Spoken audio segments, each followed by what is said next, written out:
Hello, my dear students. Welcome to Intellify. I am Bhavya. In this video, we are going to discuss about a C++ program on how to implement the iterative quicksort algorithm. What is quicksort algorithm? Basically, the iterative quicksort algorithm. In it, the idea is to use a stack for storing the sub-array starting and ending index for the later processing. The partitioning logic in recursion quicksort and the iteration quicksort remains the same.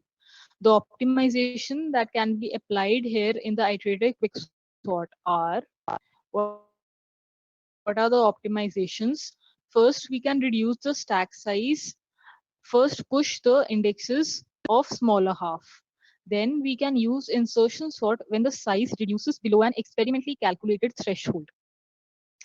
The algorithm for iterative quicksort is to push the range from 0 to n into the stack, then partition the given array with a pivot, and then pop the top element, push the partitions or the index range into a stack if the range has more than one element.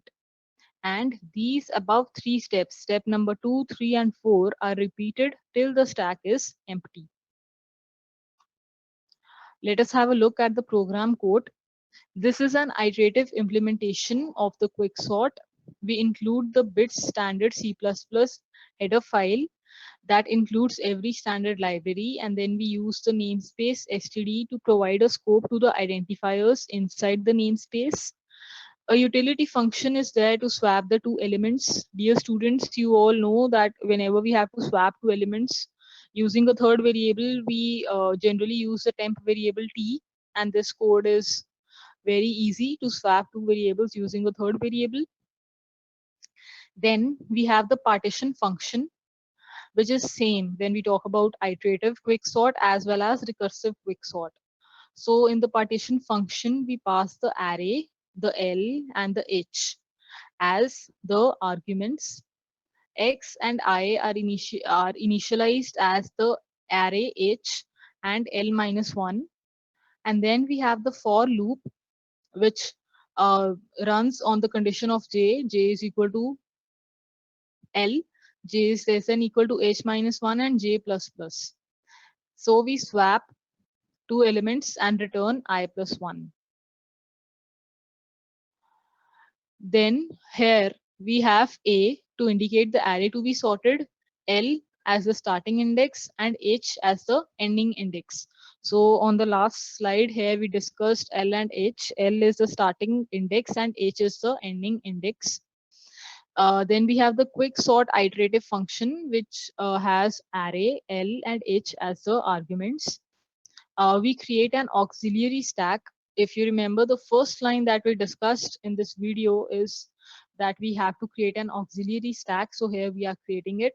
Then we initialize the top of the stack. The top of the stack is initialized as -1.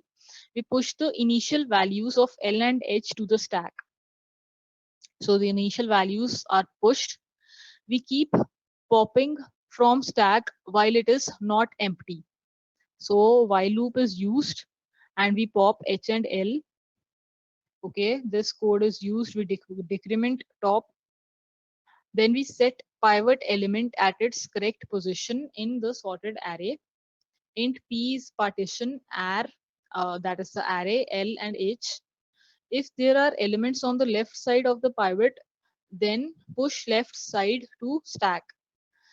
And here we have this condition that p minus 1 is greater than L. If this condition is true, then the top of the stack is considered to be L and it is p minus 1.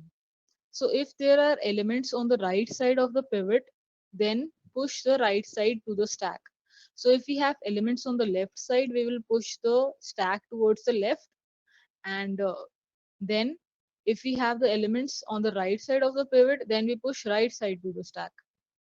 If p plus 1 is less than H, then stack plus plus top is p plus 1, and so is the case with H.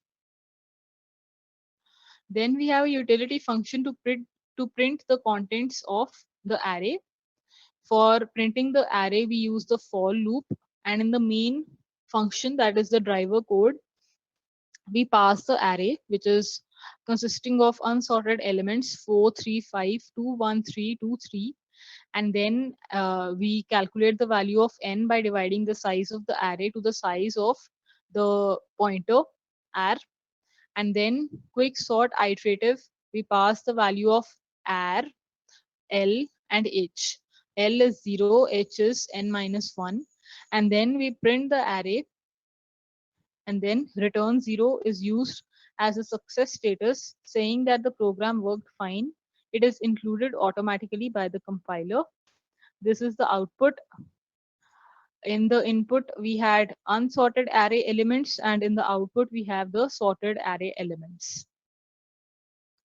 Thank you, my dear students. I hope you had a good learning experience. Stay tuned to Intellify for more such videos.